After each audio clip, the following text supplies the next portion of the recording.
Baik, di sini saya akan menjelaskan perbaikan requirement validation, di mana persyaratan yang pertama itu ada requirement complete, pernyataannya itu sistem harus bisa mencatat semua data pakan. Ya, analisisnya itu ada, pengujiannya juga ada, kesimpulannya berhasil, kebutuhan yang direncanakan ibu analis telah berhasil.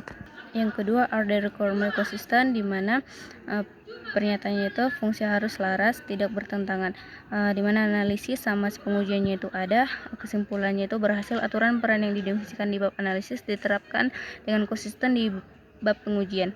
Yang tiga, ada requirement comprehensible, di mana pernyataannya pengguna dapat memahami fungsi melalui tampilan yang sederhana, di mana analisis dan pengujiannya itu sama-sama ada. Kesimpulannya berhasil, rancangan di bab analisis telah berhasil divalidasi oleh klien di bab pengujian.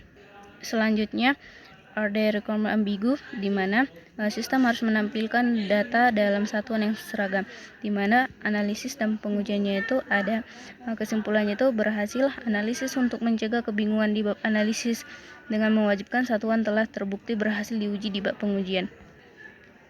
Yang selanjutnya is the requirement dokumen struktur, di mana pernyataannya itu dokumen disusun berdasarkan 5 tahapan metode prototyping.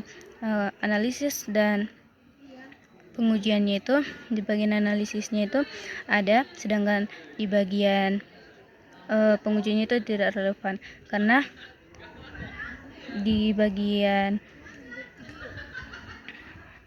kesimpulannya ini terbukti di bab analisisnya kepatuhan pada struktur 5 langkah sudah terbukti jelas hanya dengan melihat bab analisis itu sendiri. Sedangkan di pengujian itu tidak relevan itu karena struktur dokumen adalah tentang cara si dokumen itu ditulis, bukan sesuatu yang diuji di bab pengujian.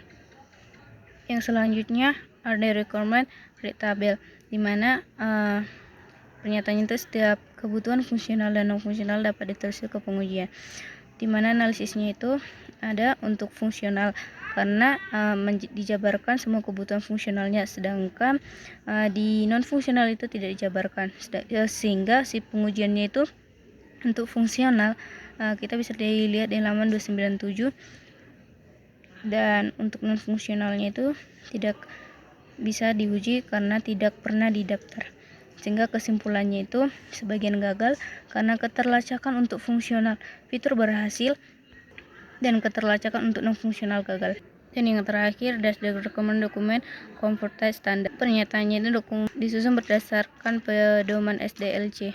Analisis dan pengujiannya juga berhasil ada, dan sehingga dokumennya itu berhasil terbukti mengikuti standar SDLC di bab analisis dan bab pengujian. Sekian dan terima kasih.